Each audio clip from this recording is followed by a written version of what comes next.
Hey everybody, Maverick Christian here. One popular argument for God's existence is the Kalam Cosmological Argument, which involves a first cause or at least a finite past and is sometimes conjoined with further reasoning for the idea that this first cause has theologically significant properties, like being supernatural or being a personal cause. In this episode, I'll comment on the Kalam Cosmological Argument debate between Cameron Bertuzzi of Capturing Christianity and Stephen Woodford of Rationality Rules that began in 2020 and ended in 2021. This debate involved philosophical concepts like intrinsic properties and the unsatisfiable paired diagnosis.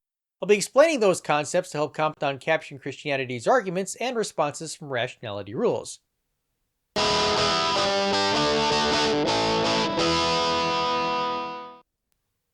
Part 1. Intrinsic Properties and the Patchwork Principle. Roughly, intrinsic property is a property something has by virtue of the way it is, like consciousness for a normal awake human being, and an extrinsic property is a property something has by virtue of the way it interacts with the world. For example, Sally being taller than Alice is an extrinsic property of Sally because Sally having that property depends on Alice's height.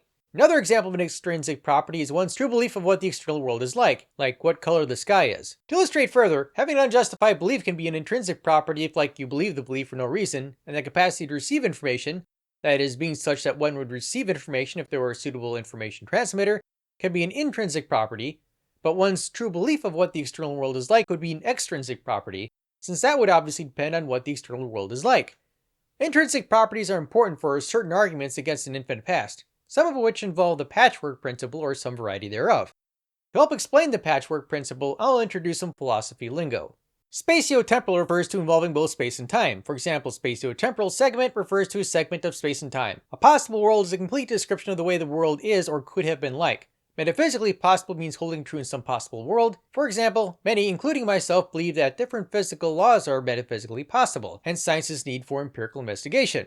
Metaphysically necessary means holding in all possible worlds. One example would there being no married bachelor. David Lewis's patchwork principle can be roughly defined as the idea that if it's possible for X to happen intrinsically in one spatiotemporal region, and if it's possible for Y to happen intrinsically in another spatiotemporal region, then there is some possible world where both X and Y obtain in two distinct non-overlapping adjacent regions. The type of possibility used for the patchwork principle is metaphysical possibility. To illustrate, in my previous video I talked about the eternal society argument against an infinite past, which implicitly used a kind of patchwork principle. In that argument, part of the definition of eternal society is that it has the abilities of ordinary humans in each year of its existence. The eternal society argument argues that if a society like this did exist, they would have had the power to actualize logical contradiction. And as the paper putting forth the argument says, surely there is something metaphysically suspicious about an infinite past if eternal society with the abilities of ordinary humans can actualize logical contradiction. By my lights, it's more plausible that an infinite past was never possible in the first place. When I talked about the eternal society having the abilities of ordinary humans in contemporary society in each year of its existence, I was referring to the intrinsic properties pertaining to a contemporary society's abilities. For example, we humans in contemporary society can flip coins, make decisions based on coin flip results, have the capacity to receive information from the past, etc., and so the eternal society would be able to do those things in each year of its existence. However, a property like truthfully saying that this society began to exist 400 years ago is more of an extrinsic property for a given year because that property obtains or not by virtue of how that spatiotemporal segment interacts with the world. Namely, whether that spatiotemporal segment is 400 years after the society began. To be sure, the eternal society argument doesn't invoke this broad version of the patchwork principle. It's not saying that any intrinsic X and Y as described here will do. The eternal society does seem to implicitly assume something resembling the patchwork principle, even if the intrinsic properties being copied and pasted throughout the infinite past are just those pertaining to ordinary human abilities in contemporary society. Because I've gone over the eternal society argument in more detail in blog episode 17, including justifying the argument's premises and addressing objections to the argument, I'll describe that argument only briefly here. The eternal society practices the annual coin flip tradition, which goes as follows. Each year they flip a coin. If the coin comes up heads and they never did a particular chant in a prior year, then they do the chant. Otherwise, they do not do the chant for that year. In scenario S1, the society practices the annual coin flipping tradition, and last year, the coin came up heads for the first time and they did the chant. It seems that scenario S1 would be possible if an eternal society is possible. And yet, scenario S1 is not possible, because if it were possible, scenario S2 would also be possible. Scenario S2 is just like scenario S1, except that the coin came up heads each year of the infinite past. Because the coin flips are probabilistically independent events, if scenario S1 is possible, it would also be possible for the coin to come up heads each year. Scenario S2 creates a contradiction, however. In scenario S2, did they ever do the chant? Well, I had to have done the chant sometime. The coin came up heads last year, so they would have done the chant then if they hadn't done it before. Yet, since the coin came up heads each year, in year you point to, there is a prior year in which they would have done the chant if they hadn't done the chant before. So they had to have done the chant, since the coin came up heads last year, yet they could not have done the chant. There is no year they could have done it. So this scenario creates a logical contradiction. The eternal society argument goes as follows. If an infinite past were possible, then an eternal society would be possible. If an eternal society were possible, then S1 would be possible. If S1 were possible, then S2 would be possible. S2 is not possible. Therefore, an infinite past is not possible. By possible, the argument is referring to metaphysical possibility, as opposed to, say, physical possibility. For reasons I explained in vlog episode 17, the first premise is the most vulnerable one, but it can be justified by a sort of patchwork principle. Basically, we're copying and pasting the abilities of ordinary humans onto each year of the infinite past to get the eternal society. So one could reason this way. It's possible for the eternal society with the abilities of ordinary humans to create a logical contradiction. And that just doesn't seem like the sort of thing that should be possible if an infinite past were possible. Now, the distinct and non-overlapping part of the patchwork principle is important. The patchwork principle does not apply to wholly or partially overlapping entities that share all or part of their intrinsic features. An example of this is quantum entanglement, where two entangled particles share the same quantum state and thus share an intrinsic property.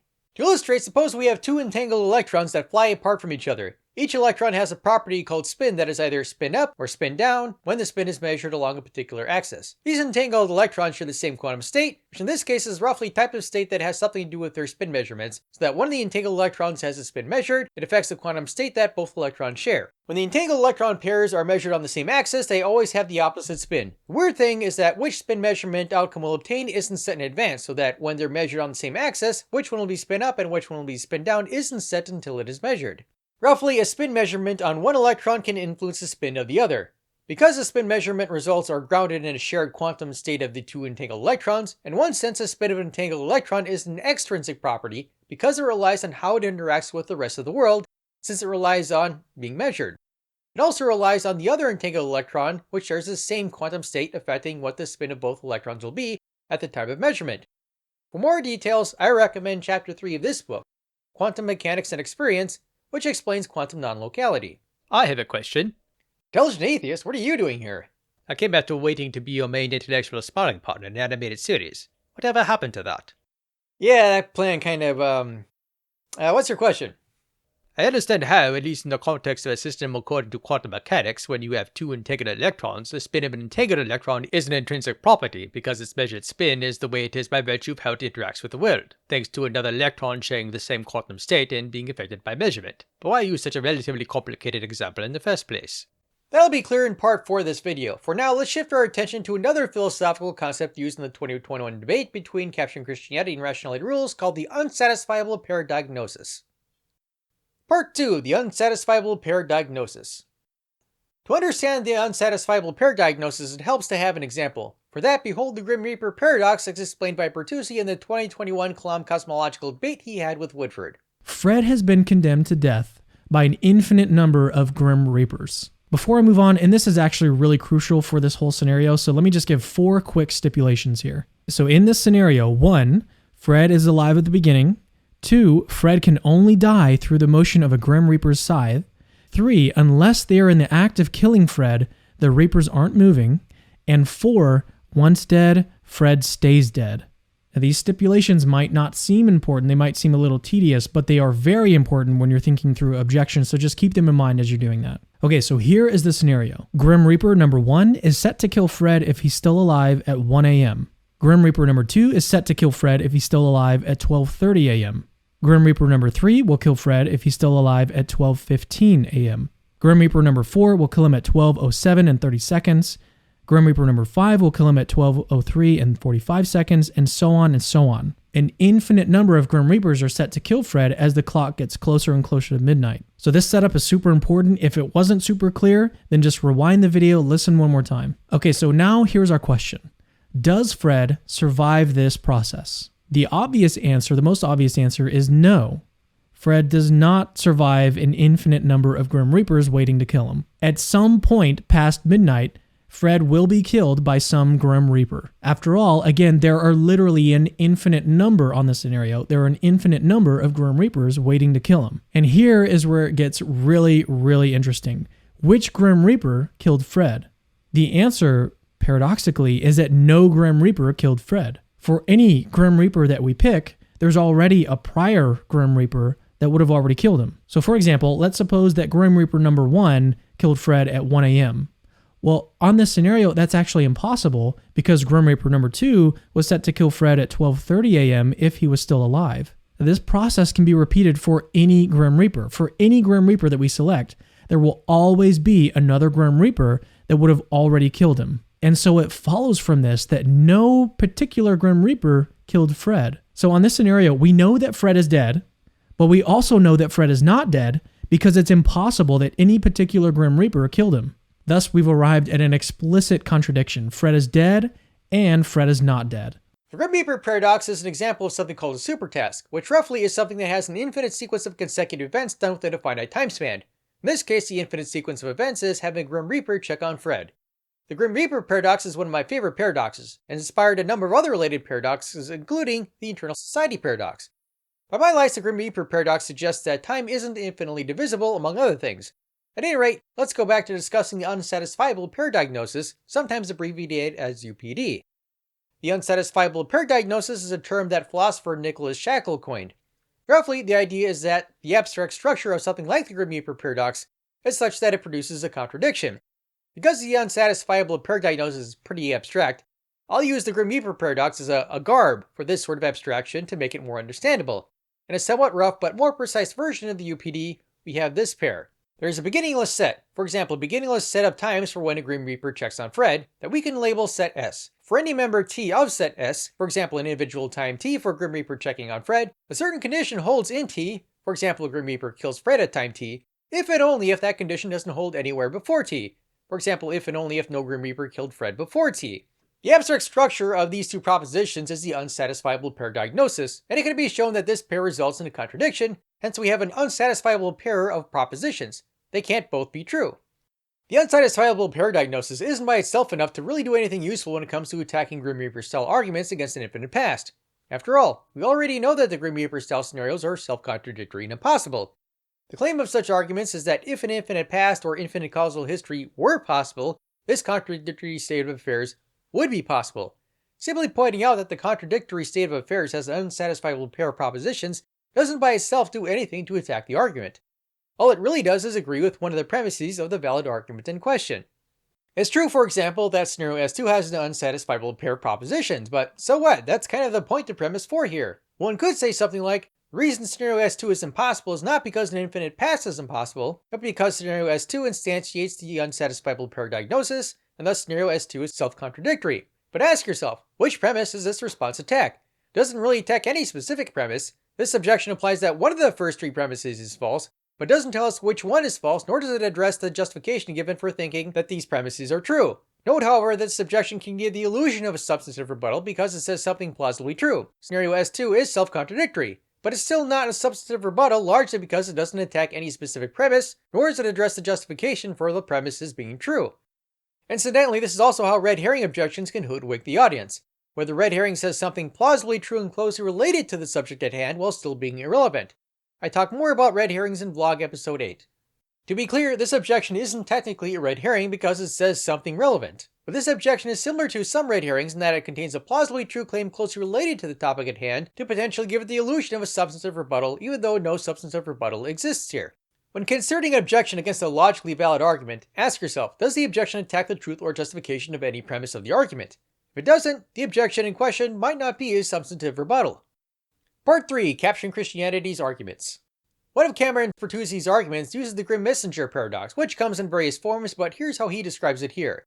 All right, so I want to switch gears a little bit and introduce you to a new version of the Grim Reaper story, something that Dr. Rob Coons calls the Grim Messenger story. One of the primary differences between the Reaper story and the Messenger story is that instead of being split over an hour, the messengers are split over an infinite past. Grim Messenger number 1 is assigned to January 1st, 2020. Messenger number 2 is assigned to January 1st, 2019.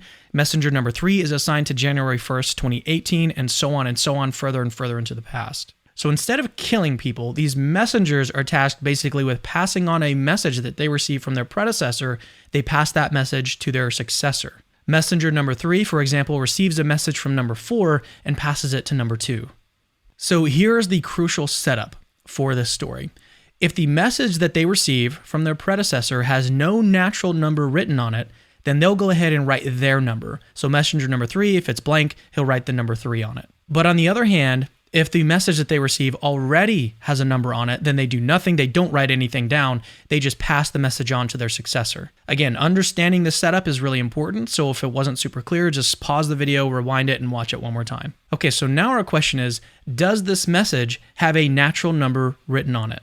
And the obvious answer here is yes. Suppose that no one wrote anything down until the year 2020. Well then, Grimm messenger number 1 would have written the number 1 on it. So there has to be some number written on this message. But here's the sort of paradoxical question that gets asked here is what number is written on the message? The answer, again, paradoxically, is that it can't have any natural number written on it. Suppose for a moment that the number written on this message is 1000. This is actually impossible because Grimm messenger number 1001 would have written 1001 on the paper if when he received it, it was blank. So Grimm messenger number 1000 would have received a paper that said 1001, and he would have just passed the message along. And this same process can be repeated for any Grimm messenger, any natural number. So it follows from this that no natural number can be written on the message. So just like in the Grim Reaper scenario, we have an explicit contradiction. The message has a natural number written on it, and the message has no natural number written on it. I was one of the people reviewing Cameron Bertuzzi's statements in the 2021 debate. And looking back at it now, I see some things I missed in my review, and this was one of them. Albeit the flaw I'll point out here is more of a nitpick. For a Grim Messenger, or Grim Signaler as it's also called, to pass on the message they received to the next messenger, it has to be a natural number greater than their own assigned natural number. For example, if Grim Messenger 12 receives message 10, they pass on number 12 to the next Grim Messenger. A Grim Messenger passes their own assigned natural number to the next messenger, if and only if they don't receive a natural number greater than their own assigned natural number. And that's true whether their received message is blank, a smaller number, or even if they receive no message at all. Cameron Bertuzzi uses a rearrangement principle in his argument that he describes as follows. Why think that if causal finitism is false, then the Grim Messenger story is possible? So let me actually pause a moment and talk about something super exciting, clocks. So I've got a little alarm clock here. Check it, you can actually hear the bell in there. If I were to adjust the alarm on this clock to say like 6 a.m., would that therefore adjust any of your clocks in your house? Obviously not. Would setting the alarm like rearrange all the books on my bookshelves? No. Changing this clock's internal features doesn't change the intrinsic features of other objects or like the locations of those objects. From these observations, we can actually derive a fun little philosophical principle about clocks. C. For any possible clocks, changing their intrinsic features does not necessarily change the intrinsic features of any other object. In the literature, this kind of principle is known as a rearrangement or recombination principle. The type of necessity used here is metaphysical necessity as opposed to, say, physical necessity. I think something like this rearrangement principle is at least roughly true in some relevant sense. Cameron Bertuzzi here will speak of when the alarm is set for clocks. I think that at least for eternally existing Grim Messengers with their eternally existing alarm clocks set to go off at some time, assuming of course their alarm times are intrinsic properties and don't, for example, have some weird quantum entanglement thing with another alarm, this rearrangement principle for those alarm clocks seems reasonable. To state the obvious, this rearrangement principle is not the same thing as David Lewis's patchwork principle I described earlier, though it has something in common with it, namely using intrinsic properties to help determine what would be possible if something else were possible. Bertuzzi argues for causal finitism, which is the idea that all events or states have finite causal histories. One way for causal finitism to be false is to have an infinite causal history within a finite time span, like in the Grim Reaper paradox, though by my lights the Grim Reaper paradox casts doubt on the metaphysical possibility of supertasks. Another and perhaps more plausible way to have an infinite causal history is through an infinite past. Setting this alarm to 6 a.m. doesn't suddenly make it the case that my desk is made of diamonds or that it's now located on my roof. There's basically no necessary connection between this clock and other objects. That's kind of the idea behind this recombination principle. So note quickly the modesty of this principle. It doesn't say that rearranging clocks never changes the intrinsic features of other objects. It's saying that it doesn't necessarily change the intrinsic features of other objects. Returning to the Grim Messenger scenario, let's now stipulate that each messenger is installed with an alarm clock. So when their alarm goes off, they act. All right, let's leave clocks alone for a moment and talk about the arrangement of messengers in the story. The paradox in the story is actually very sensitive to the particular arrangement of activation times. If the messengers aren't arranged in just the right sequence, there's actually no paradox. For example, consider the benign messenger story. In this story, the past is still infinite, in other words, causal finitism is still false, but the activation times for each messenger are set differently, very differently. Grim Messenger's number 1 alarm is set for January 1, 2019 at 12 p.m. Now, even though the past is infinite, there are no alarms set to go off before this one. The remaining alarms for the rest of the infinite set of messengers are all set for January 2nd, 2019, between 12 p.m. and 1 p.m. It doesn't actually matter how the remaining alarms are set to go off on January 2nd. They could all go off randomly during the hour or even all go off simultaneously. The point is that since it has a first member, the benign messenger story is not paradoxical. At 12 p.m. on January 1, 2019, Grim Messenger number 1 writes the number 1 on the message. Number 1. On January 2, the rest see the number 1 on the message and do nothing. Number 1, pass it along. So in the benign story, the message just has the number 1 written on it. There's no paradox. So earlier when I was setting up my argument, I argued that the falsity of causal finitism leads to the possibility of the Grim Messenger story. Here's how that works. The only difference between the Grim Messenger scenario and the benign messenger scenario is the activation times of the messengers. In both, remember, causal finitism is false. All that's changed is that the alarms for each messenger are different. Literally, that is the only difference between these two scenarios. However, and this is why I talked about clocks earlier, if the benign messenger story is possible, then it follows that the Grim Messenger story is possible. So just like I can change or rearrange the features of this clock in my office and not affect any other objects in here, the same can be said of the Grim Messenger story. We can change or rearrange the alarm set for the messengers without affecting anything else in the setup.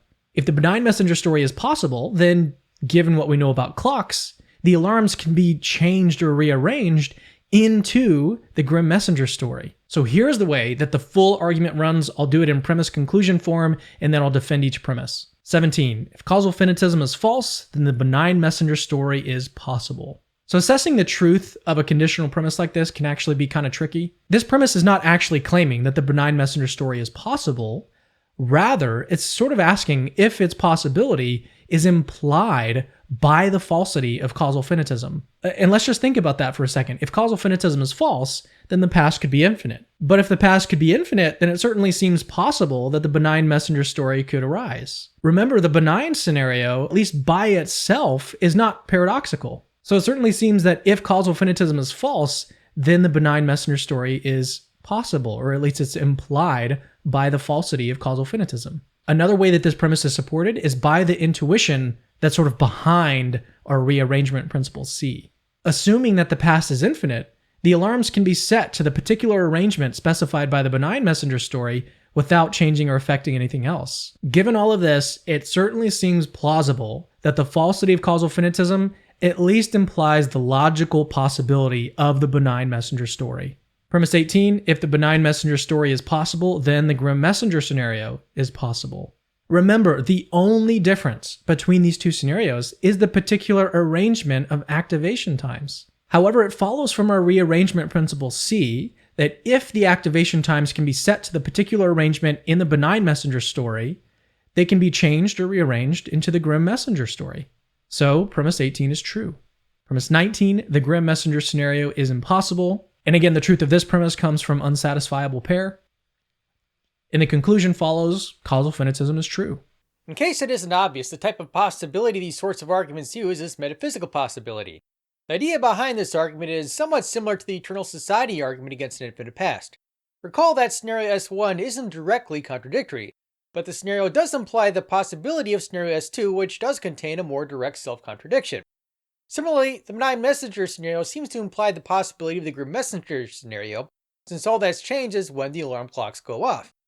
For that to be true, then presumably in both scenarios the messengers and their alarm clocks have existed throughout the infinite past. That way, all you have to do to get the grim messenger paradox from the benign messenger scenario is to change the alarm clock times. I thus think premise 18 is very reasonable. Premise 19 is rationally undeniable since there's an easily spotted logical contradiction in the grim messenger scenario, so I think premise 17 is the most vulnerable premise. In logic, for an if-then statement, this component is called an antecedent, and this component is called the consequent. An important part of Cameron's reasoning for premise 17 is that if causal finitism is false, then the past could be infinite. I do think if we grant the antecedent of 17, that is, if we assume causal finitism is false, it seems very likely that an infinite past is metaphysically possible, since, by my lights, an infinite past is the most plausible way to instantiate an infinite causal history, particularly in light of the Grim Reaper paradox. The consequent feature is not just an infinite past, but also benign messengers. Intuitively, it seems to me that benign messengers would also be possible if an infinite past were possible, but I think the video's justification for this part is somewhat weak. One objection one could make to premise 17 is that someone says they think causal finitism is false, but you can't have infinitely many messengers operating with a finite time span, like 1 hour. Hence, premise 17 is false because that's what the benign messenger scenario does. This objection can be easily nullified by modifying the benign messenger scenario where one messenger sets their activation alarm clock time for today, the next messenger sets their activation time for tomorrow, the next messenger sets their activation time for the day after tomorrow, and so forth, so that we don't need to assume that time is infinitely divisible with a finite time span. I should have thought of that before when I reviewed the closing statement. Indeed, this fact becomes somewhat important for reasons I'll explain in part 4. But to recap 2 things about Cameron Bertuzzi's reasoning that will be important in part 4, part of Bertuzzi's reasoning for 17 being true is that causal finitism being false implies the possibility of an infinite past. And the benign messenger scenario critically relies on the past being infinite because the grim messenger scenario also has an infinite past. And the only difference between the benign messenger and grim messenger scenarios is the activation times for the messengers, so that Bertuzzi can use his rearrangement principle to justify premise 18. Part 4. Response from Rationality Rules. Unfortunately, some of Woodford's responses relied on apparently not correctly understanding the argument he was critiquing, including intrinsic properties. I won't go through everything he said here, but I'll comment on some of what he said in his closing statement. Okay, so here is the argument. It's actually pretty simple. If causal finitism is false, then the grim messenger story is possible. However, we know from Unsatisfiable pair that grim messenger stories are impossible. And then it follows that causal finitism is true. Let's pause here for a moment and highlight the exchange so far. The reason for this is because, as Cameron put it, we're about to get really deep into the weeds. Up until this point, Cameron has been arguing that the reason that the Grim Messenger scenario is impossible is because causal finitism is true. That is, that the scenario is impossible specifically because it consists of an infinite causal chain. In response, I have exposed the fact that Shaquille has clearly demonstrated that the causal chain is just fluff, it's just a garb. The contradiction doesn't occur due to the presence of an infinite causal chain, but rather simply because the scenario consists of a proposition and a rule that are jointly unsatisfiable, hence the unsatisfiable pair diagnosis. This response sort of misses the point here. It is true that the proposition and the rule are unsatisfiable. They would result in a contradictory state of affairs. But notice this doesn't attack any premise of Cameron Bertuzzi's argument. Nor does the objection do anything to refute the idea that if causal finitism were false, then this contradictory state of affairs would be possible. To illustrate, consider the grandfather paradox, whereby if one went back in time to when their grandfather was a child and killed their grandfather, they would never have been born, and thus couldn't have gone back in time to kill their grandfather, thus creating a contradiction, at least with the sort of time travel I'm talking about, where you travel within your own time stream such that you can affect your own past. You think I could go back in time within my own time stream with a loaded gun to where my grandfather was a child? Yes. But doesn't the grandfather paradox show that this sort of time travel is impossible? No. The grandfather paradox contradiction doesn't occur because this sort of time travel is impossible, but because killing your own grandfather creates a contradiction. This clearly misses the point, which is that if this sort of time travel were possible, it would be possible to create that contradiction. Similarly, one could make this objection. The reason the Grim Messenger scenario is impossible is not because of causal finitism, but because the Grim Messenger scenario instantiates the unsatisfiable pair diagnosis, and thus creates a contradiction. This objection doesn't do much to address the actual reasoning. Sure, this objection implies that one of the first 2 premises is false, but doesn't tell us which one is false, nor does it address the justification given for thinking that these premises are true. This is similar to what I talked about before using the example of the eternal society argument. The objection contains a plausibly true claim that gives the objection the illusion of a substantive rebuttal where none exists. Changing this clock's internal features doesn't change the intrinsic features of other objects or like the locations of those objects. From these observations, we can actually derive a fun little philosophical principle about clocks. C. For any possible clocks, changing their intrinsic features does not necessarily change the intrinsic features of any other object. In the literature, this kind of principle is known as a rearrangement or recombination principle. And it's also known as David Lewis's patchwork principle. No, it isn't. The two principles are similar, but they are different as I explained earlier, at least in the case of Cameron Bertuzzi's stated version of the rearrangement principle. In philosophy, the same term can mean different things in different contexts. In the context of this debate, though, Bertuzzi's proposed version of the rearrangement principle is different from Lewis's patchwork principle. It pertains to quantum entanglement, which loosely is a phenomenon that occurs when a group of particles interact in such a way that each particle of the group can't be described independently of the state of the others, including when the particles are separated by a large distance. Now, it stands to reason that if we change the intrinsic clock of one of these particles, then via quantum entanglement, this will necessarily also change the intrinsic features of other entangled particles, which would mean that Cameron's principle is false. And this is why I talked about quantum entanglement in part 1. As I explained earlier, given the physical laws of our universe, a pair of entangled electrons share the same quantum state prior to measurement. First, it should be remembered that quantum entanglement is about physical necessity, whereas the rearrangement principle is about metaphysical necessity. The rearrangement principle Cameron is using says that modifying the intrinsic properties of clocks does not necessarily modify the intrinsic properties of other objects. The type of necessity used here is metaphysical necessity, not physical necessity. So if there is a possible world in which the entangled electrons are in a universe with different physical laws, such that the ordinary rules of quantum entanglement are relevantly different, it would be possible to have an electron spin be different without changing the other intrinsic features of any other objects. Because again, it's about metaphysical necessity, not physical necessity. Second, even if we ignore that, we can easily modify Bertuzzi's rearrangement principle to something more modest, applying only to distinct intrinsic properties pertaining to alarm clock times that aren't entangled in any relevant way, like in quantum entanglement. Because surely it's metaphysically possible to have an alarm clock that doesn't share a quantum state with another alarm clock. Remember that the patchwork principle isn't applicable to shared intrinsic properties, such as two different particles sharing the same quantum state. We could apply that restriction more explicitly here. In the literature, this kind of principle is known as a rearrangement or recombination principle. And it's also known as David Lewis's patchwork principle. Now, Cameron goes on to apply this principle to the Grim Messenger scenario, but before we get to him doing so, I just want to provide two reasons to suspect that the principle is false. Switch card, switch card, switch card, there it is. Evidently, Cameron is fond of reverse cards, and so I'm pretty sure that he'll enjoy a switch card too. In his first rebuttal, Cameron featured Joe Schmid talking about scientism, and I'm now going to feature Schmid's recently published criticism of Cameron's principle, which Schmid argues is, quote, by the theist's own light is false, and that the theist's way to avoid this problem will render the argument unsuccessful. In a nutshell, here's Schmid's objection. Suppose for a moment that an omniscient God at the beginning of time forms the belief that in 2021 a particular clock will be set to noon. Per Cameron's principle, we can change the clock's time without changing the intrinsic properties of anything else, including God's belief states, which are, after all, an intrinsic feature of God. But what would this mean? This would mean that the clock isn't set to noon in 2021, and yet God, an all-knowing being, erroneously believed that it would be. That is, an omniscient being was wrong, which is impossible. An omniscient being can't, by definition, have a false belief. This is a violation of omniscience. So, to reiterate, since this contradiction results from the conjunction of theism and C, by the theist's own lights, C is false. Here's the problem with that argument. Per Cameron's principle, we can change the clock's time without changing the intrinsic properties of anything else, including God's belief states, which are, after all, an intrinsic feature of God. No, it isn't. Except Woodford didn't understand what intrinsic properties are. It should be remembered that, as an omniscient being, all of God's beliefs are true. And as I explained earlier, a true belief of what the external world is like is not an intrinsic property. So God's belief state about what a clock is set to is not an intrinsic property. If I had to guess, I'd say some folks criticizing the argument, including Woodford, didn't actually understand what intrinsic property is in philosophy.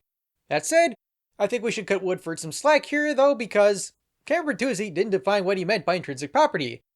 But I also think we should cut Bertuzzi some slack because I was one of the people who reviewed his opening statement before he published it, and other statements as well. Initially, I thought the combination of the common sense understanding of the word intrinsic and the context in which the phrase intrinsic properties was used made the concept of an intrinsic property understandable enough, but clearly I was wrong. I should have known better. So if Woodford or Bertuzzi are watching this, I'm sorry for not catching this. I should have anticipated better. In both, remember, causal finitism is false. All that's changed is that the alarms for each messenger are different. Literally, that is the only difference between these two scenarios. Alright, so first and foremost, no, that's not literally the only difference. Another, to give just one example, is that whereas the set in the Grim Messenger paradox is mapped onto an infinite past, in the benign scenario it isn't. But that just is a different set of times Bertuzzi was talking about. One set of times is spread over an infinite time span, and the other one isn't. It's worth mentioning, however, how this response might give the illusion of Woodford giving a second difference. The proposed only difference is the set of times, that is, when the alarm clocks go off. And Woodford apparently said that's not the only difference. Here's the second difference.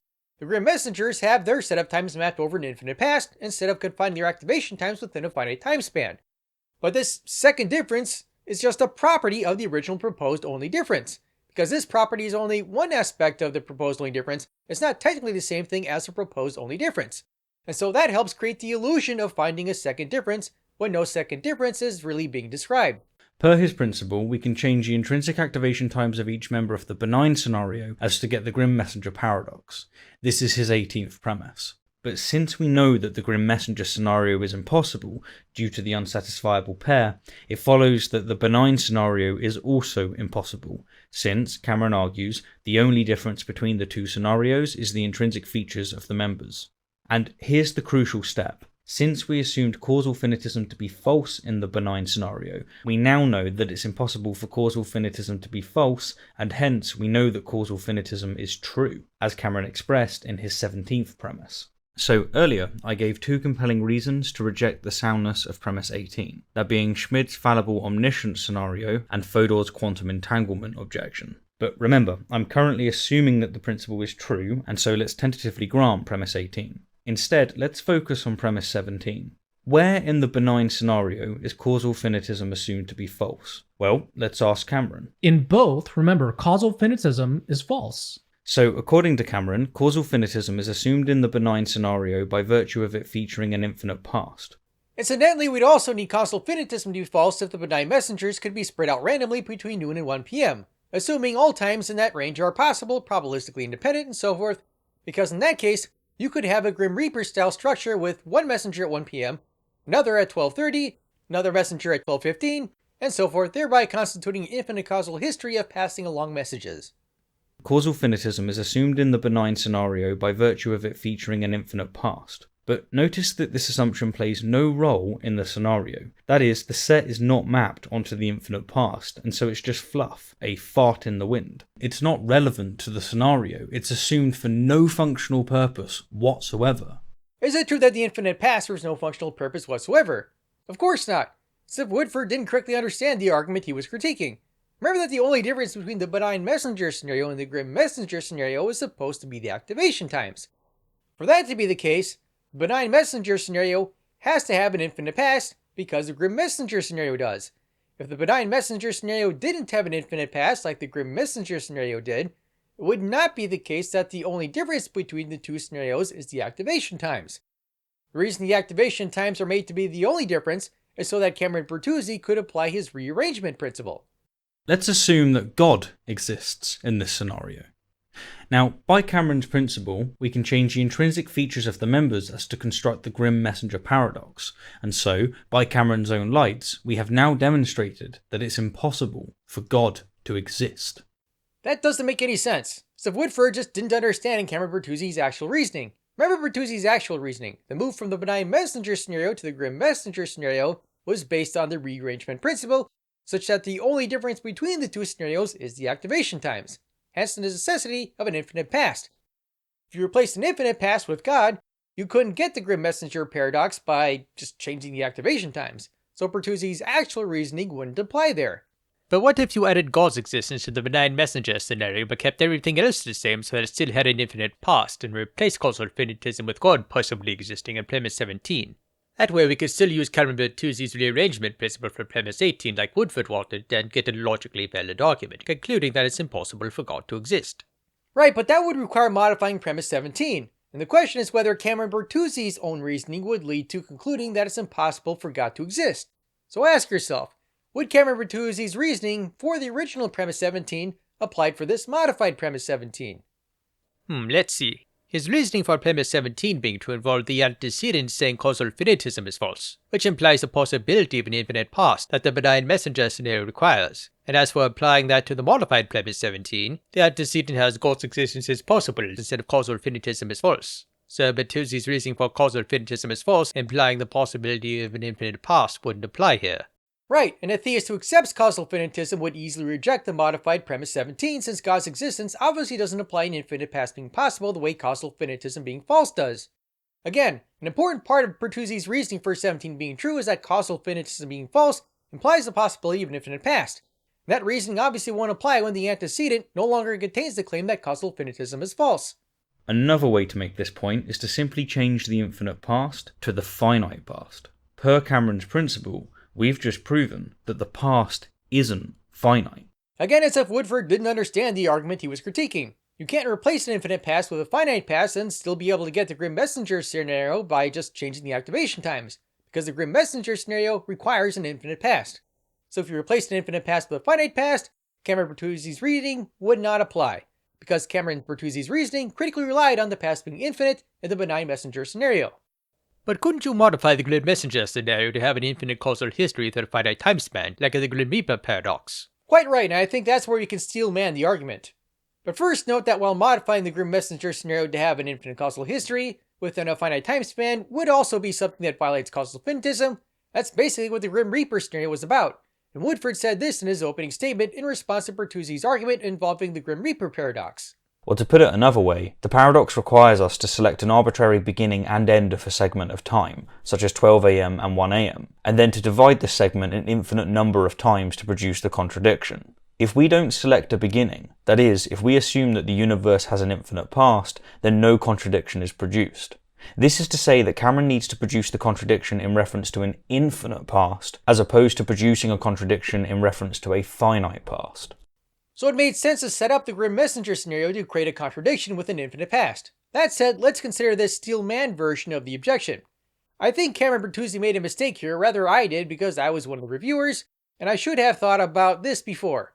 Being able to spread out the messengers between noon and 1 PM randomly assumes that time is infinitely divisible within a finite time span to permit infinitely many consecutive events within a finite time span, which would, in one sense, might make sense if it were causal finitism is false. That might be okay, because you could argue that if causal finitism is false, then that sort of thing can happen, but it assumes more than you need to for the argument to work.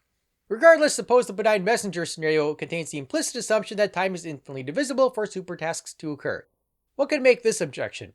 Consider these two modified scenarios: benign messenger star, like benign messenger but with a finite past, and grim messenger star, like the original grim messenger story but with a grim reaper style supertask and a finite past.